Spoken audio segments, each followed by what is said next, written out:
Gabbie has crossed the line completely, and I don't know what else to do than this. I don't know what else to do than to just like use my voice and tell you guys what's going on.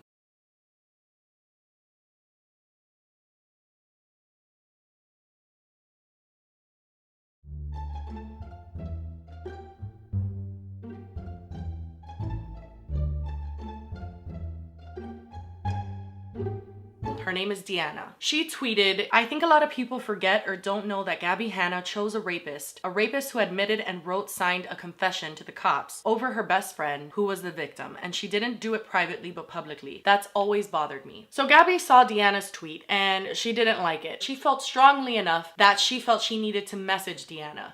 And that's why I'm here today, to share those messages with you. And by the way, Deanna is the one who gave me these messages. She not only knows that I'm making this video, she's fully supportive of the fact that I am. So I just want to let that be known. Like, I would never show these messages if she didn't want me to. Just really quickly, I want to preface this by saying, because you're going to see a lot of her messages in the end start agreeing with Gabbie. But basically, she sent this to me after realizing that she had been played, pretty much. So you're going to read her messages. It might be a little confusing to be like, wait, why did she send you these messages? We'll get into the whole conversation. But basically, I just want to preface this by saying her responses are a result of her being or feeling manipulated by Gabbie. At least that's what she communicated to me. Gabbie's the one that started the conversation. She says, I'm genuinely trying not to engage with this stuff because it's gossip, but this is one that truly confuses me because I don't understand why anyone believes it. If I collabed with my friend's ex, especially publicly, where is it? Where is any photo, any video? It doesn't exist because it didn't happen. That man is not my friend, has never been my friend. I think I tweeted at him one time before I ever even met Jessi, and that's it. So how this story is a thing, I'll never understand,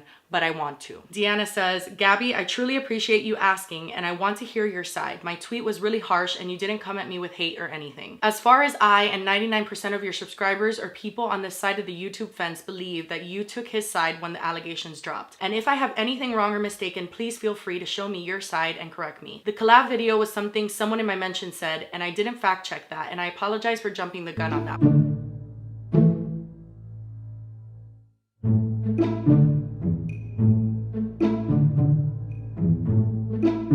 Here's a long story short, and she starts talking about me. Now notice how the girl was not talking about me at all. Yes, it has to do with the man and her supporting him, but Gabbie just jumps like straight into, okay, it's time to discredit Jessi. It's time to make Jessi look like a bad guy so that I can get this girl to realize that Jessi's a liar, that Jessi's crazy, and that I'm right.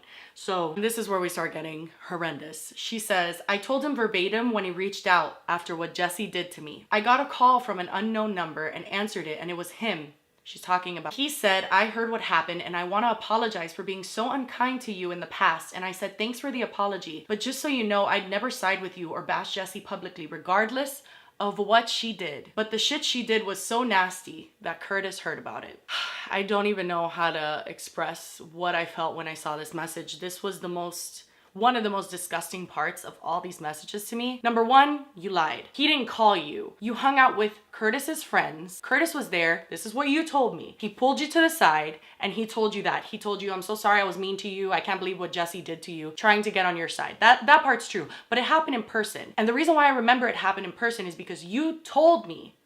Gabbie told me when I communicated to her. This was after we had stopped being friends. But even though we had stopped being friends, one of the things that I believe you never do, even if you hate someone now, is hang out with their rapist and his friends. So I was hurt and I told Gabbie, Gabbie, this is fucked up. Like, I'm really hurt. And she defended herself when all of this happened and she said, I was hanging out with his friends. I wasn't hanging out with him. He just so happened to be there and he pulled me to the side. I didn't intend to talk to him, whatever. And I communicated with her and told her how much that hurt me. And that was the point where she told me something like I will literally never fucking forget, because I cannot believe like till this day that she would say something like this. She said, Jessi, Curtis's friends didn't rape you. What the fuck do I say to that?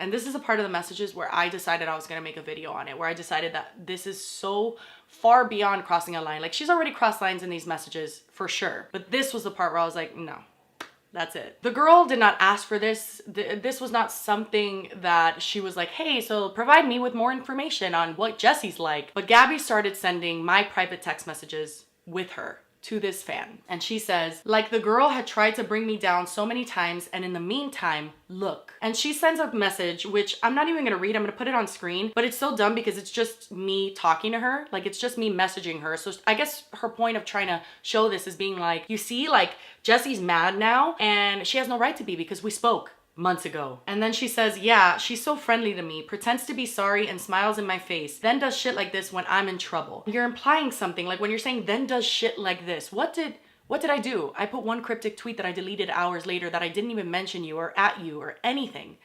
What did I do? She says she knows she's a liar is the thing. She's called me so many times saying she's been on meds and is better now and was sorry for everything, then blocks me out of nowhere and it starts all over.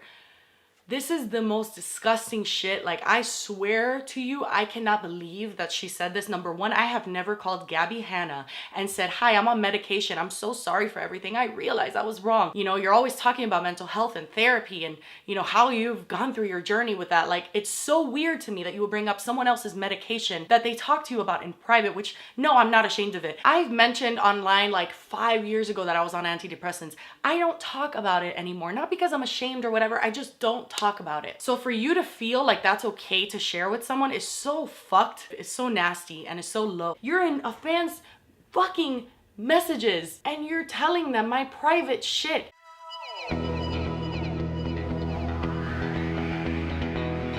None of this was necessary. Not sharing my messages, not getting people to try to hate me, not calling me a psycho, I don't understand. Gabbie, I truly don't. I know we had a falling out. I know it got nasty. We said shit to each other, calling each other bitch, and what didn't we say? I don't know if we said bitch, but you know what I mean. It got nasty. I'm aware of that. But I wouldn't be caught dead messaging a fan with our emails back and forth. This is so far beyond defending yourself. You're not defending yourself and just saying, oh, I never supported Curtis. That's not what you did. What you did was you got someone who's a fan of mine, that she told me on the phone. She's been a fan of mine for a long time, and you just tried to get her to hate me. I posted one tweet that didn't have your name in it. I didn't post Deanna's tweet. Deanna posted her tweet. So why you went so hard trying to get her to not only apologize publicly so that you didn't look the way that you look, you wanted her to know. You needed her to know that I'm a liar and that I'm not trustworthy. And I don't know why. Gabbie, this was too much. You went way too far. You have violated just so many moral codes, just ethics, just being a fucking compassionate human being. You've completely thrown that out of the window, and I'm not gonna allow you to get away with it. I can't. Speaking up felt like my only option. Showing this felt like my only option here, other than just letting her continue with this behavior. And I couldn't do that. And